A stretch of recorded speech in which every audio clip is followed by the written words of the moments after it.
Hello, you brilliant little marketing bees. You're tuned into episode 64 of the Marketing Buzzword Podcast. This is the Marketing Buzzword Podcast, the podcast where we dissect the world's most common marketing buzzwords. Hold on tight. We are about to fly around the beehive to see the latest buzzwords that stuck to the marketing bees.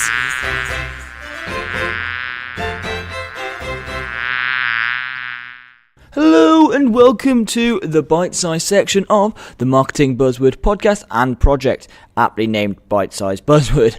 I'm Ben Roberts, and in these bite-sized snackable episodes, I'm going to help you dive deeper into what a specific marketing buzzword actually means, help you decide whether it is or isn't important to your business, and if it is, how you can actually incorporate that buzzword into your marketing strategy.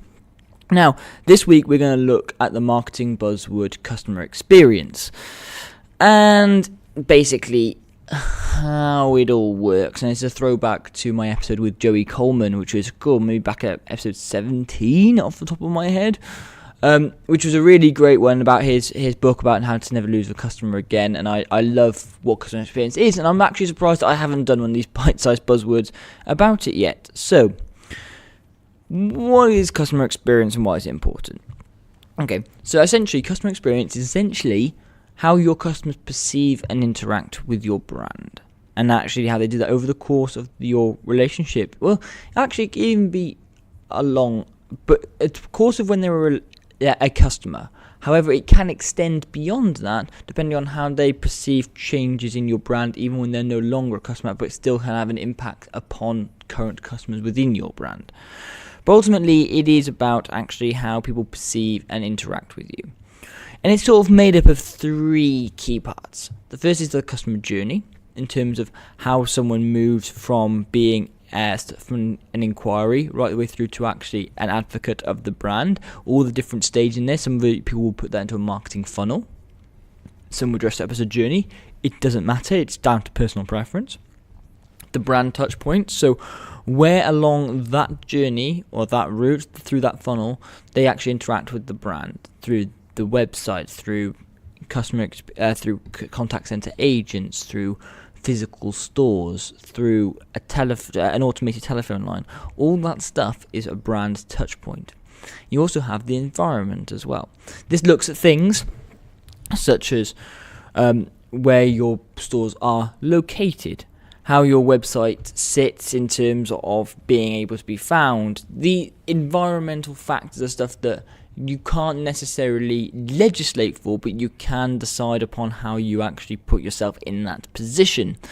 And there are things that you can and can't manage around that, but ultimately it's things that start off being out of your control, and you have to manage them either at a later date, or you try and manage them before you even put your brand in that position.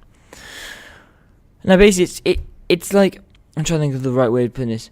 It's like, if you put it into the funnel context, it's all parts of the funnel, right the way stage. So I have one on the wall in the office here, and it basically looks at where we start off with awareness, and sort of how are we generating awareness, how are people going to come and hear about our brand, what are the different touch points in there, what sort of environments are people going to be interacting with us in, is it on a social media environment, is it in our website environment, is it an event?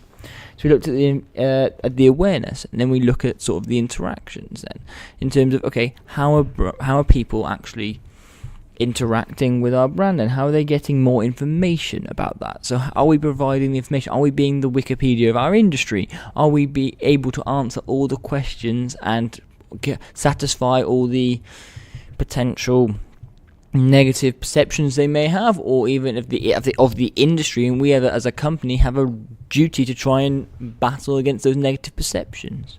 Once we've done that, we look at how we convert people. Again, all these different touch points.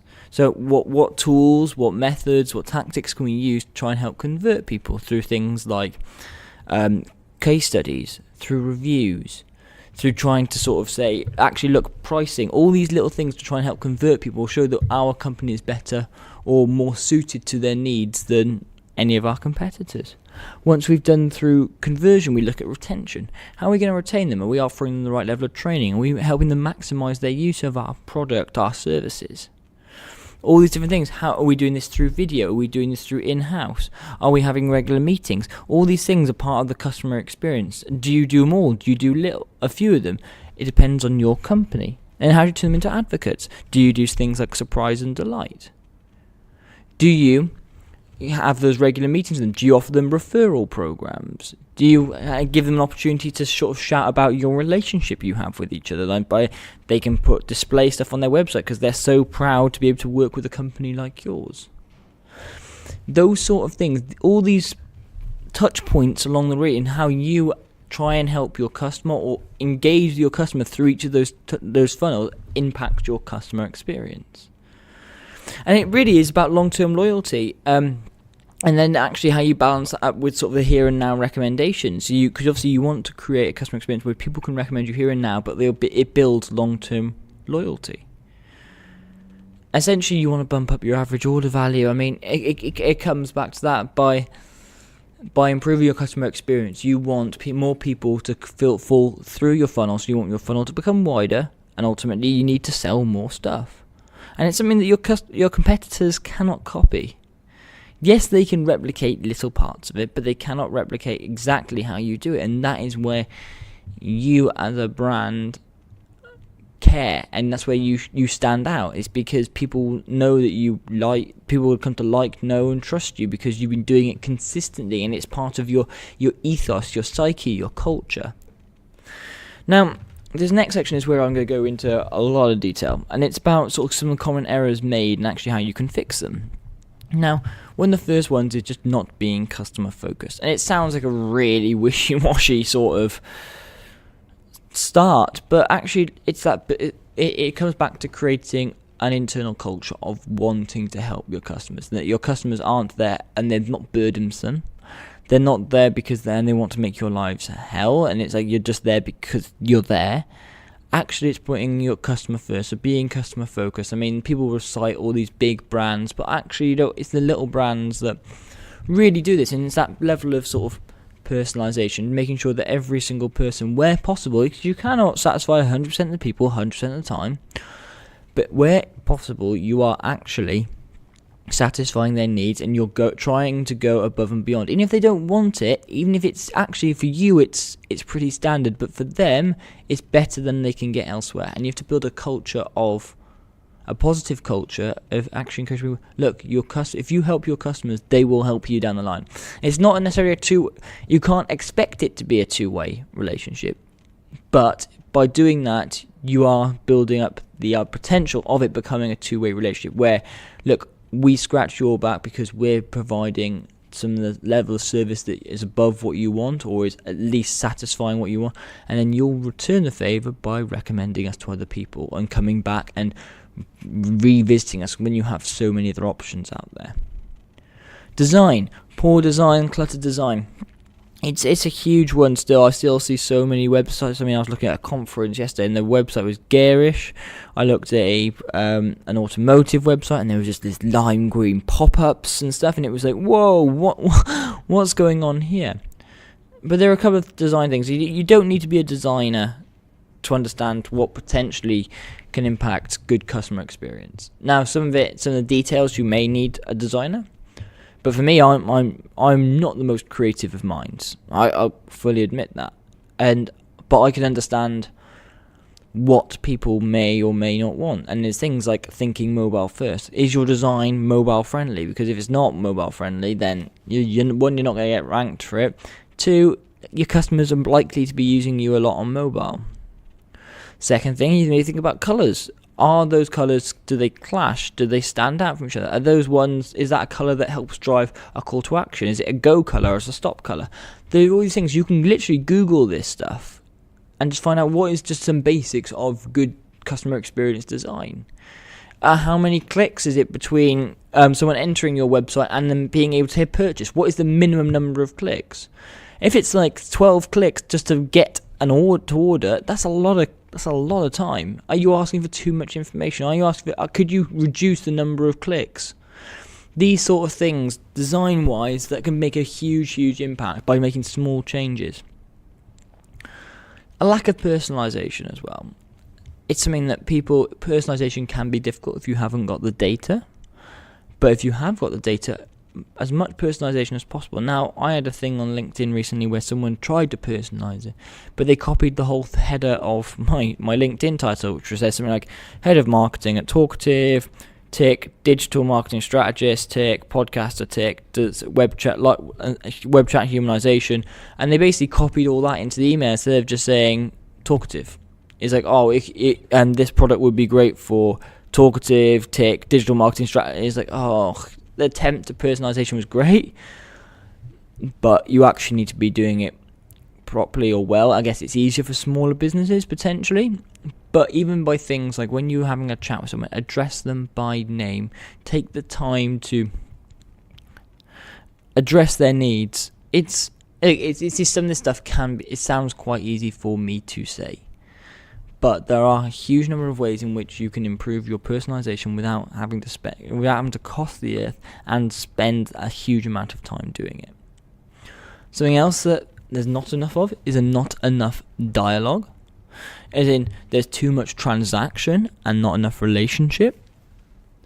This looks at exactly people saying, look, we want you to just interact with us, and not actually trying to engage with them. Someone's going through your website. Can you pop up? Oh, I see you've been stuck on this website for a while. Can I help? Oh, you're on the FAQs.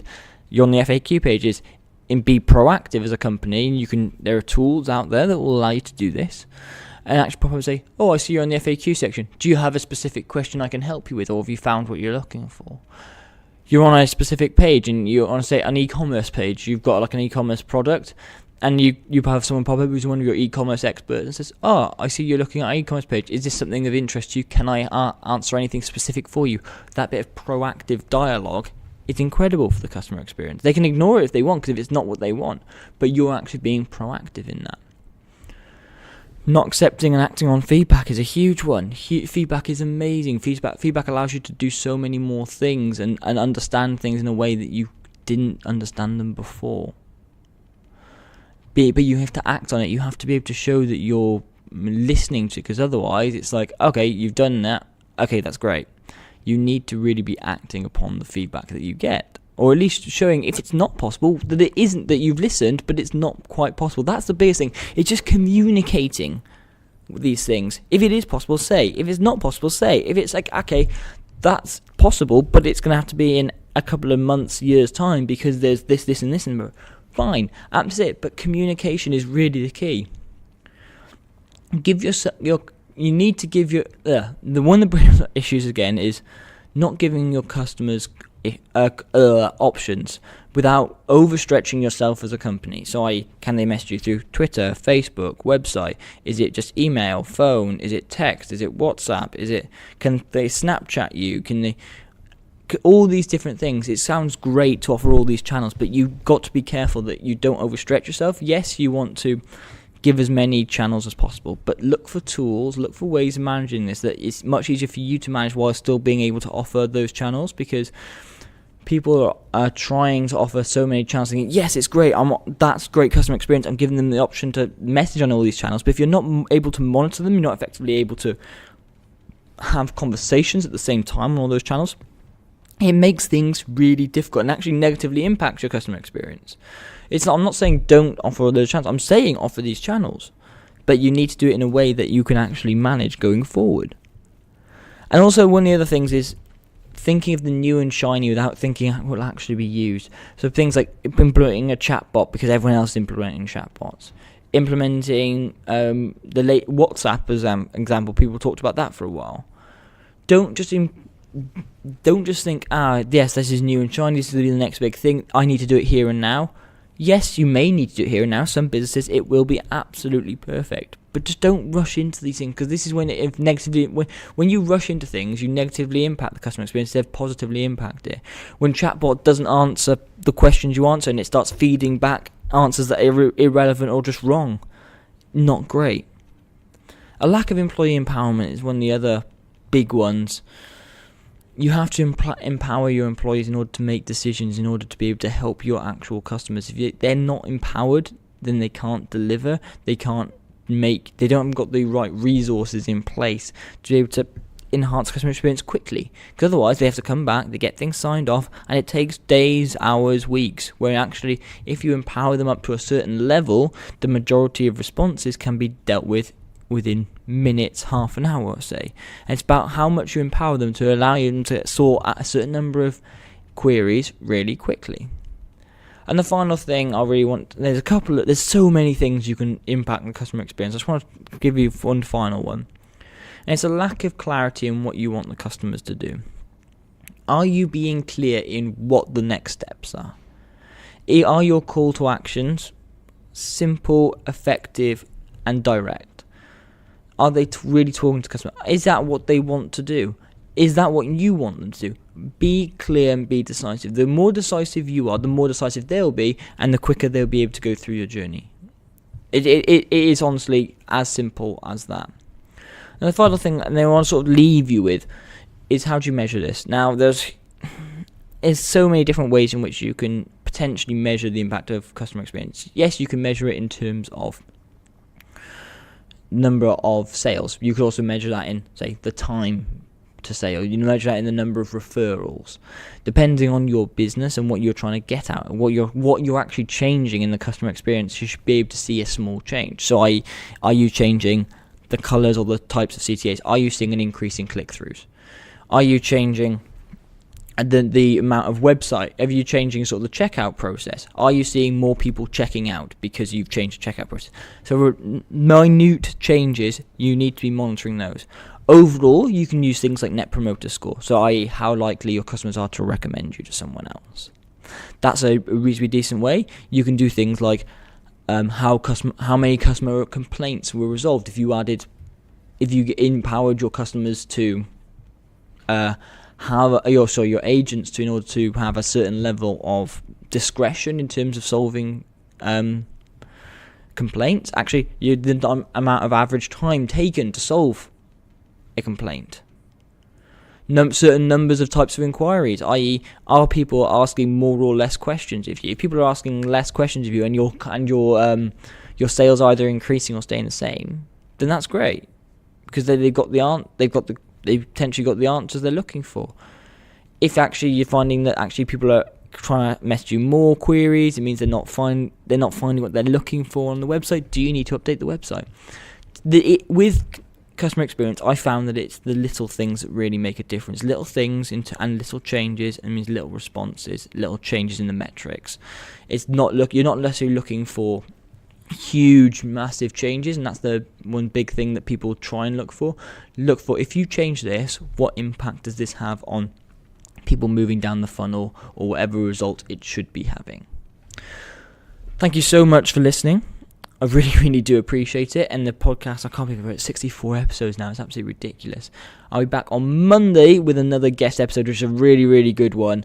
I'm really excited to share that with you. So thank you very, very much for listening. And if you do enjoy the show, please do leave a review on iTunes. Thank you very much. Goodbye. This podcast is part of the You Are the Media Network.